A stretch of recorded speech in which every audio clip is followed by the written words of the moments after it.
तर यो पुस्ताले के पनि देख्यो भने देशका संरचनाहरू ननासिकन, हत्या हिंसा नभइकन, अङ्गभङ्ग नभइकन, मानिसहरू नहराइकन शान्तिपूर्वक ढङ्गले पनि परिवर्तन हुन सक्ने कुरा देख्यो भन्ने कुरा थप्दिनका लागि मात्रै मैले प्रधानमन्त्रीले भन्नुभयो राम्रो भएर आयो भनेर भनिरहनु भएको छ। तर त्रिभुवन अन्तर्राष्ट्रिय विमानस्थलमा गएर हेर्नुहोस्, तपाईँको कार्यकालमा नेपाली युवाहरू दोब्बर सङ्ख्यामा नेपालमा रोजगारी नपाएर विदेशमा जान बाध्य भएका छन्। यस सन्दर्भमा तपाईँले के जवाफ दिनुहुन्छ सभामुख महोदय? नेपाली भूमि कालापानीबाट भारतीय सेना हटाउने र लिम्पियाधुरामा जनगणना गर्ने विषय किन काम भएन? नागरिकता खुलेको देश सिक्किम जस्तै बग्ने त होइन। संस्था र अहिले भर्खरै माइतीघरै मण्डलामा हेर्नुभयो भने सहकारी पीडितहरू हाम्रो रगत चुसुला जसरी हरेक नेतालाई गाली गरेर बसिरहेका छन्। मान्य रवि लामिछानेले राख्नु भएको छ कुरा त आयो, तर स्वास्थ्य सम्बन्धी पनि भर्खरै अस्पतालमा जनताले प्रत्यक्ष पायो के भनेर राख्नु भएको छ। पहिलो कुरा त म मान्य सदस्यलाई के भन्न चाहन्छु भने मैले प्रस्तुत गरेको कुरामा सबै चिज ठिकठाक भइ नै सक्यो भन्ने अर्थमा बुझ्न हुँदैन, गर्न अझै धेरै बाँकी छ। तर म के भन्न चाहन्छु भने भर्खरै वीर हस्पिटलमा 700 बेड गरिब निमुखाहरूको लागि निःशुल्क गर्ने निर्णय भएको छ। यो प्रत्यक्ष जनताले तत्कालै पाएको कुरा हो। अरू यस्तै कामहरू पनि अगाडि बढ्दैछन्। त्यसको कारण प्रधानमन्त्रीसँग जान चाहन्छु कि त्यो विशेष क्षेत्र हो, 165 क्षेत्रमध्ये त्यो कि विशेष आरक्षित क्षेत्र हो?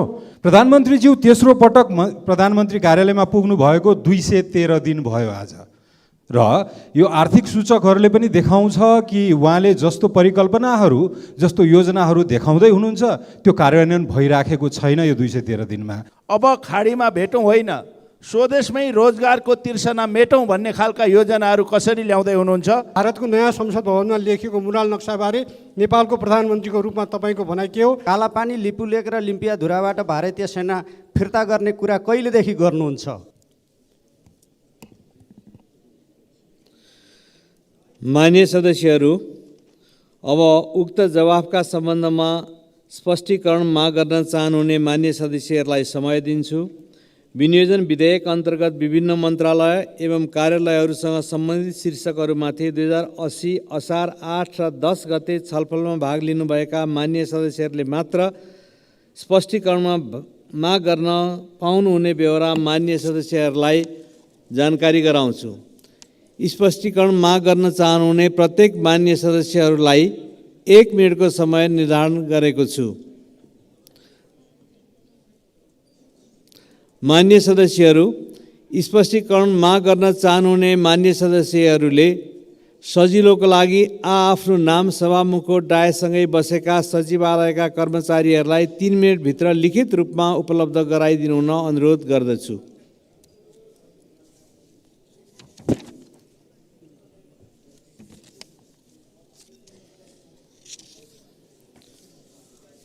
मान्य सदस्य श्री प्रेम सुवाल। सभामुख महोदय मार्फत प्रधानमन्त्रीजीसँग प्रश्न राख्न चाहन्छु। राष्ट्रिय प्रतिरक्षा विश्वविद्यालयको लागि कति बजेट विनियोजन गरिएको छ? खोपो विश्वविद्यालयको विधेयक अर्थ मन्त्रालयमै किन अड्किरहेको होला? प्रधानमन्त्रीजीले यो विधेयकबारे सदनमा 3 पटक बोल्नुभयो। विधेयक पारित नभएसम्म जनतालाई पत्याउन गाह्रो भएको गुनासो छ।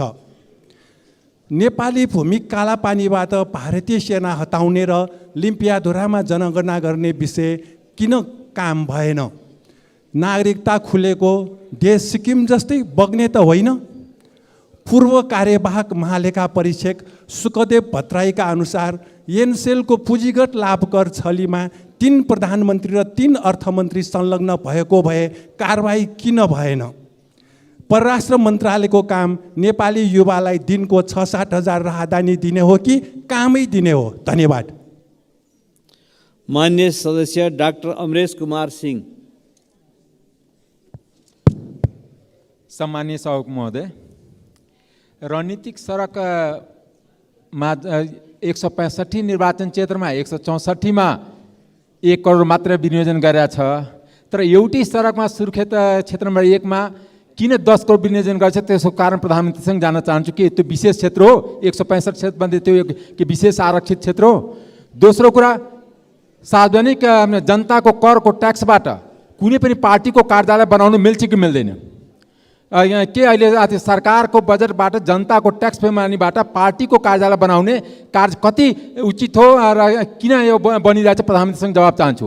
तेस्रो, प्रधानमन्त्री कार्यालयमा जुन सचिवहरू सरुवा हुन्छ त्यो झोक्डेर बस्छ, किनकि प्रधानमन्त्री आफ्नै आसेपासे सचिवालयबाट प्रधानमन्त्री कार्यालय चलाउनु छ।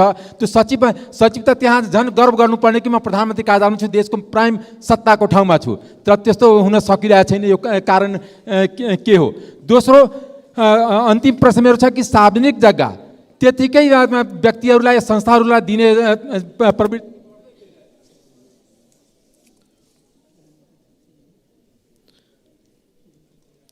माननीय सदस्य श्री रवि लामिछाने।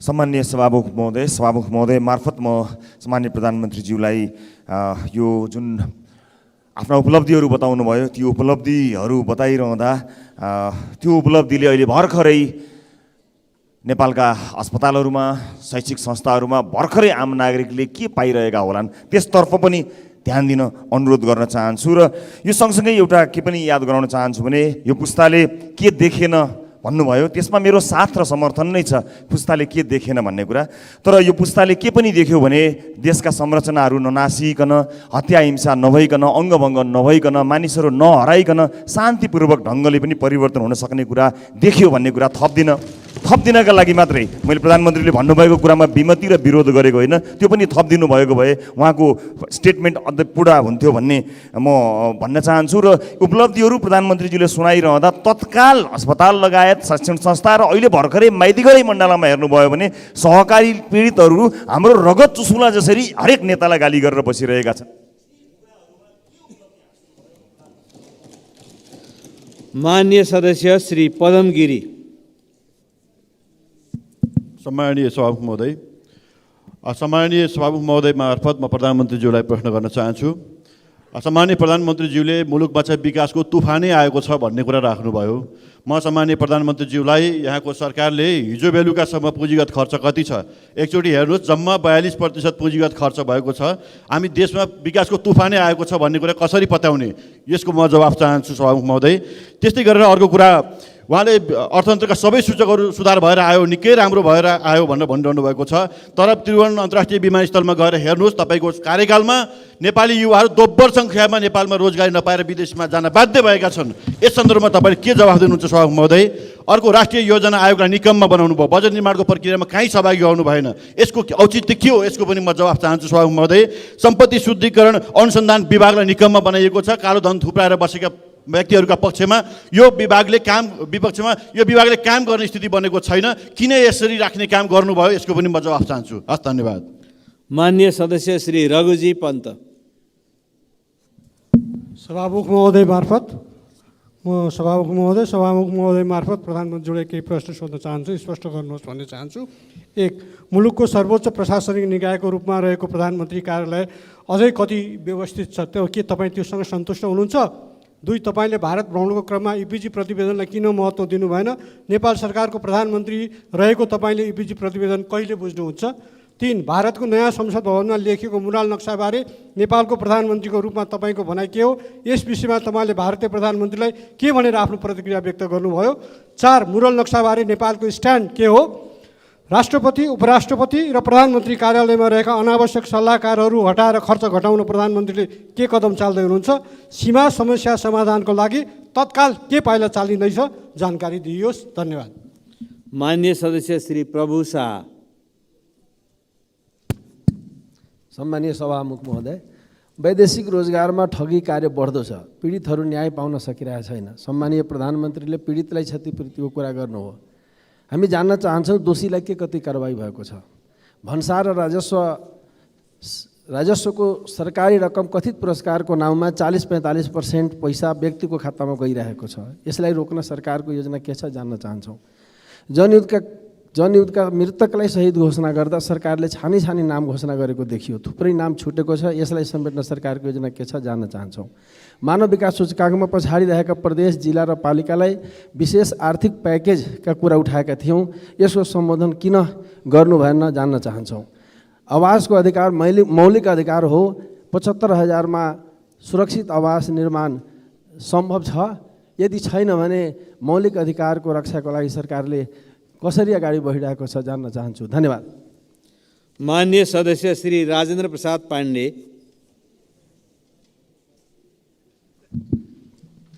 सभामुख महोदय, सबभन्दा पहिले त सम्माननीय प्रधानमन्त्रीज्यूलाई हार्दिक धन्यवाद। हामीले पटक पटक बजेट निर्माणमा सांसदहरूको भूमिका भएन भन्ने खालको कुरा उठायौँ। त्यो कुरालाई पछिल्ला वर्षमा, अब आउँदो वर्षमा त्यो कुरा सम्बोधन गर्नुभएको छ। अब माननीयले पत्र लिएर मन्त्रीका ढोका ढोका चार्नु पर्दैन जस्तो लाग्छ। सभामुख महोदय, जलाशययुक्त 1200 मेगावाटको बुढी गण्डकी र निजगढ अन्तर्राष्ट्रिय विमानस्थल, यो गेम चेन्जर प्रोजेक्टको यसको शिलान्यास कहिले गर्नुहुन्छ, डेट भनिदिनुहोस्। 753 स्थानीय सरकार, 7वटा प्रदेश सरकारमा छुट्टै बनिसक्यो हुनाले अहिले केन्द्रीय राष्ट्रिय योजना आयोगको बदलिएको भूमिकालाई पुनर्संरचना गर्ने बारेमा के योजना छ? धन्यवाद। माननीय सदस्य श्री सूर्यप्रसाद ढकाल। सम्माननीय सभामुख महोदय, 24वटा राष्ट्रिय गौरवका योजनाहरूमा व्यापक भ्रष्टाचार भइरहेको छ। 3 लाखमा सम्पन्न हुने योजनाहरू 3 करोड, 5 करोडमा सम्पन्न हुने योजनाहरूलाई 70 करोड र काठमाडौँ मधेसतराई फास्ट ट्र्याकमा टेन्डर गर्दा सेटिङको आधारमा टेन्डर गरिएको छ। प्याकेज नम्बर 3, प्याकेज नम्बर 5 र 6, प्याकेज नम्बर 8, 9, 10 यसको कागजपत्र उपलब्ध गराउन पर्छ भने पनि म उपलब्ध गराउने कुरा यहाँ जानकारी गराउन चाहन्छु। र राष्ट्रिय गौरवका योजनालाई तोकेकै समयभित्र सम्पन्न गर्न र त्यहाँ भएको भ्रष्टाचारलाई नियन्त्रण गर्न, रोक्न र कामलाई चुस्त र व्यवस्थित गर्न सरकारले के गरिरहेको छ म प्रश्न गर्न चाहन्छु। माननीय सदस्य श्री वासुदेव घिमिरे।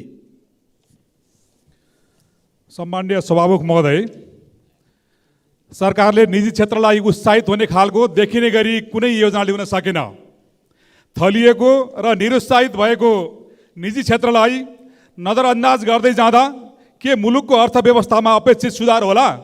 म सम्माननीय सभामुख मार्फत सम्माननीय प्रधानमन्त्रीज्यूलाई प्रश्न गर्न चाहन्छु। धन्यवाद। माननीय सदस्य श्री रणकुमारी बलमपाकी मगर। सम्माननीय सभामुख महोदय, 2080 3 महिना 8 गते प्रधानमन्त्रीसँग प्रत्यक्ष प्रश्न सोध्ने कार्यक्रममा प्रधानमन्त्रीलाई 2 दिन अघि नै प्रश्न गएर उत्तर तयार हुन्छ, तर त्यहाँ बस्ने प्रश्नकर्ताले गरेको प्रश्नको उत्तर नभेटिनुले प्रधानमन्त्रीको सचिवालय विज्ञ छैन भन्ने देखिन्छ। तलब भत्ता मात्र खाएर बस्ने सल्लाहकार हटाई चुस्त र सानो सचिवालय बनाउन सरकारको सरकारको आर्थिक भार पनि कम हुने थियो भन्ने प्रश्न म सभामुख मार्फत सम्माननीय प्रधानमन्त्रीलाई सोध्न चाहन्छु। धन्यवाद। माननीय सदस्य श्री भगवती चौधरी।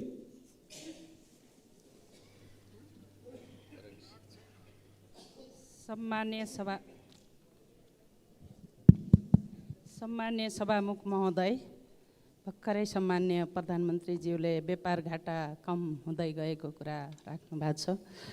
व्यापार घाटा भन्दा यहाँको निजी क्षेत्रदेखि र उद्योग धन्दा सञ्चालनमा लाग्नु भएको लगानीकर्ता पुरै निरुत्साहित छ।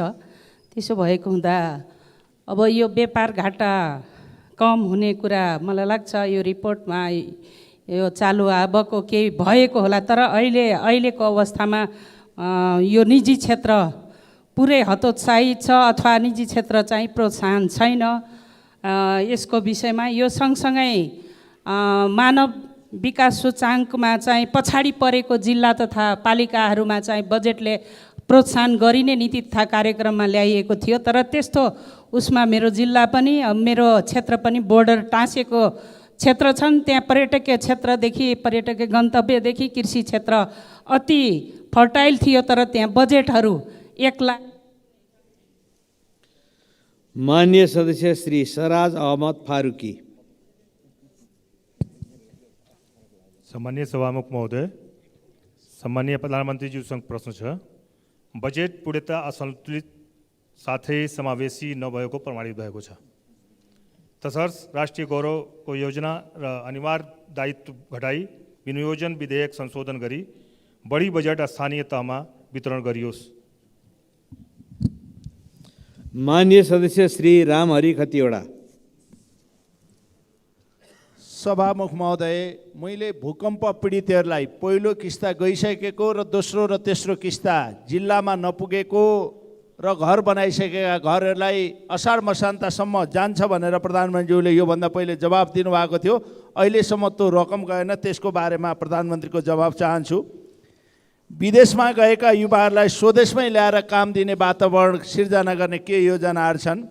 अब खाडीमा भेटौँ होइन, स्वदेशमै रोजगारको तिर्सना मेटौँ भन्ने खालका योजनाहरू कसरी ल्याउँदै हुनुहुन्छ?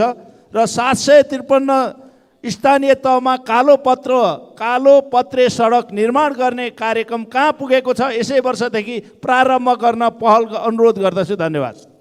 माननीय सदस्य श्री सञ्जय कुमार गौतम।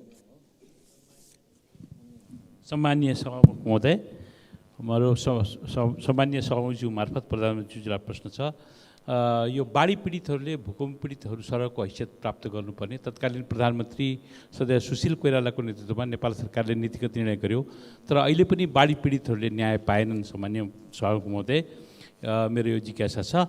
अर्को कुरा चाहिँ यो संवैधानिक आयोगहरू तत्कालीन प्रधानमन्त्री केपी ओलीजीको पालामा प्रधानमन्त्री कार्यालय अन्तर्गत गयो। यो विषयमा बारम्बार हामीहरूले सदनमा कुरा उठायौँ, अहिले पनि कुरा उठेको छ, सङ्केत प्रधानमन्त्रीज्यूले पनि गर्नुभयो।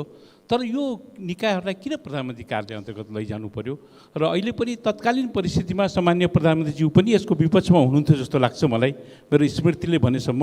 यो विषयमा चाहिँ गम्भीरतापूर्वक नेपाल सरकारले निर्णय गरोस् भन्ने चाहन्छु। धन्यवाद। माननीय सदस्य श्री सूर्य थापा।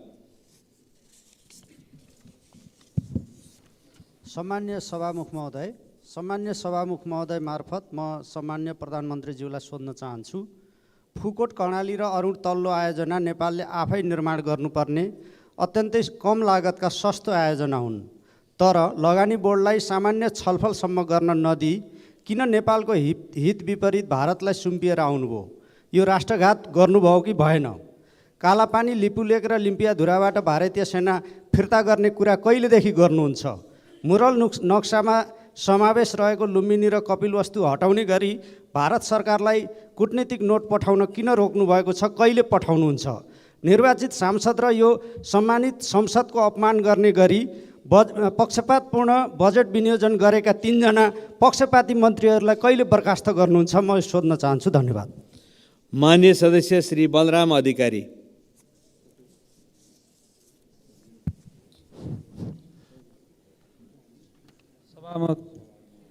ज्यू, प्रधानमन्त्रीज्यूले सबै देश अब विकासको चरममा पुगिसक्यो, केही गर्न पर्दैन भन्ने अर्थमा भन्नुभयो। भर्खरै प्रधानमन्त्रीले यस वर्ष मलखाद सहज वितरण भएको छ, किसानहरूले प्राप्त गरेका छन् भन्नुभयो।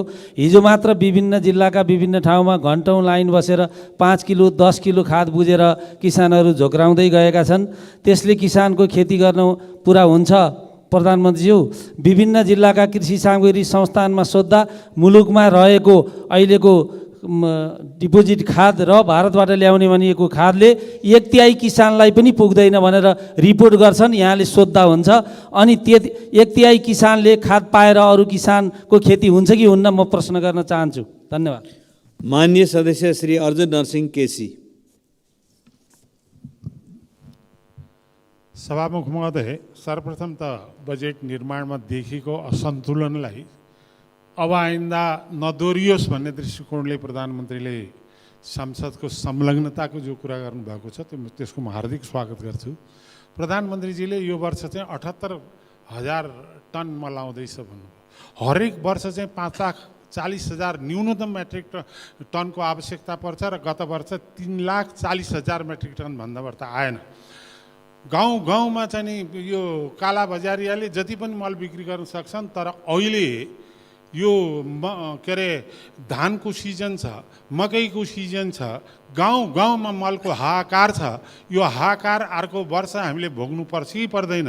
अहिले अन्यत्र अरू विषय भन्दा म प्रधानमन्त्रीलाई खालि एउटै यो कुरामा विश्वस्त भएर जिल्ला जान पाइयोस्। 5 वर्षभित्रमा 58% विदेशी कृषिजन्य आयातको निर्यात भएको छ भने 5 खरब रुपियाँ चाहिँ नि यो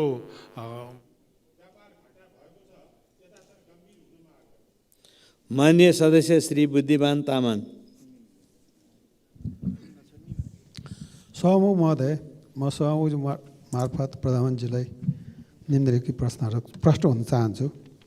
पहिलो कुरा, अहिलेसम्म स्थानीय तहमा जाने जो बजेट छ त्यो बजेट चाहिँ नै खालि जनसङ्ख्या आधारमा गएको छ। यसलाई चाहिँ यो भौगोलिकता र विकटता र जनसङ्ख्या तिनटैलाई चाहिँ नि हेरेर कहिलेदेखि यो तर्जुमा गर्न सकिन्छ? आगामी वर्ष हुन्छ हुँदैन? एउटा कुरा। दोस्रो कुरा, यो बुढी गण्डकी जो कुरा छ, यो 1200 जलाशय युक्त चाहिँ नि विद्युत छ, यसलाई कुन मोडेलमा यसलाई अगाडि बढाउनु खोजेको छ? यसको प्रश्न जवाब चाहियो। धन्यवाद। सदस्य श्री धवल शमशेर जवरा।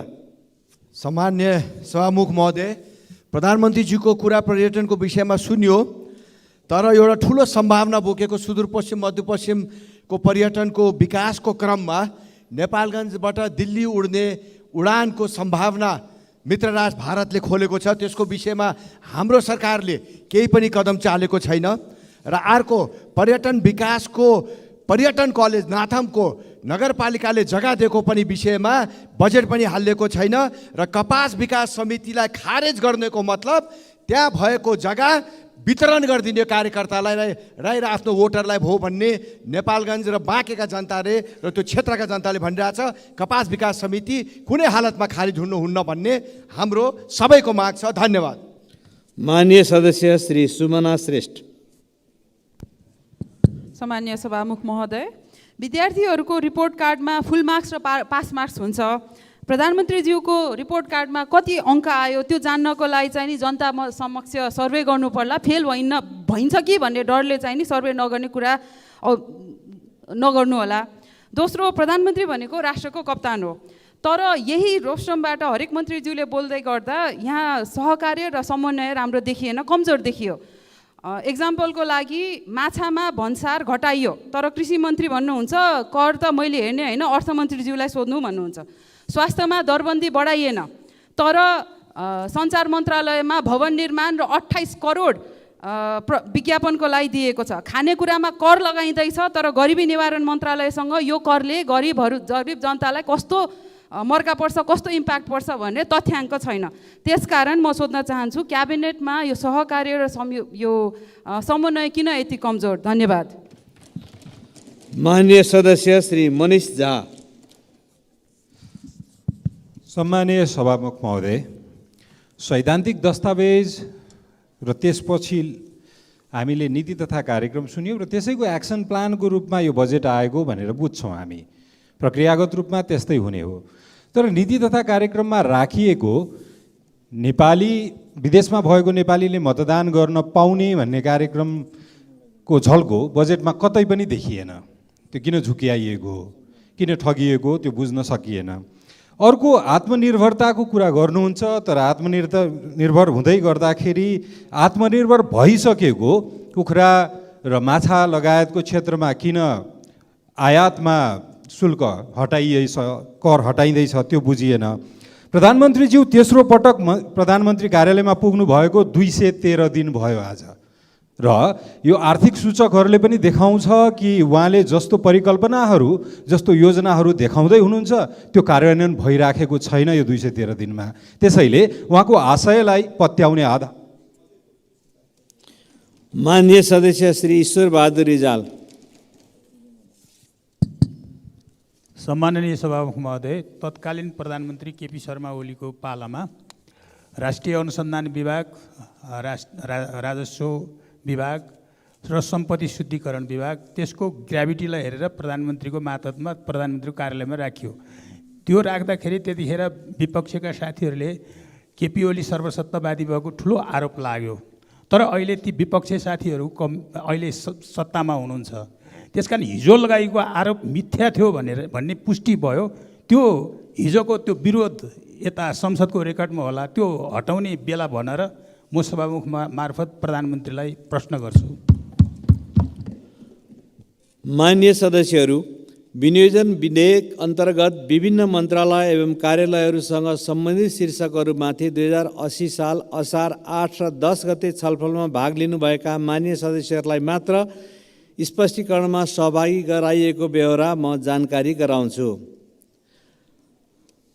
माननीय सदस्यहरू, अब सम्माननीय प्रधानमन्त्री श्री पुष्पकमल दाहाल प्रचण्डलाई उक्त स्पष्टीकरणको सम्बन्धमा स्पष्ट पार्न अनुमति दिन्छु।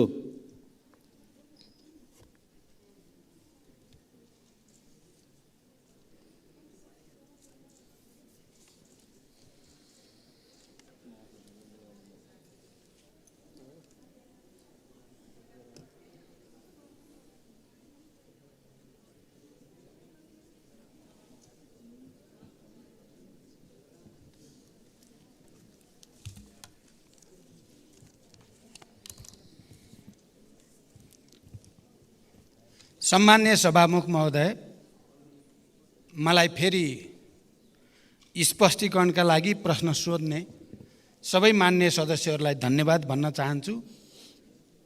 पहिला हाम्रो मान्य प्रेम सुवालजी, जो हरेक विषयमा आफ्नो धारणा बडो जोडदार ढङ्गले राख्ने गर्नुहुन्छ।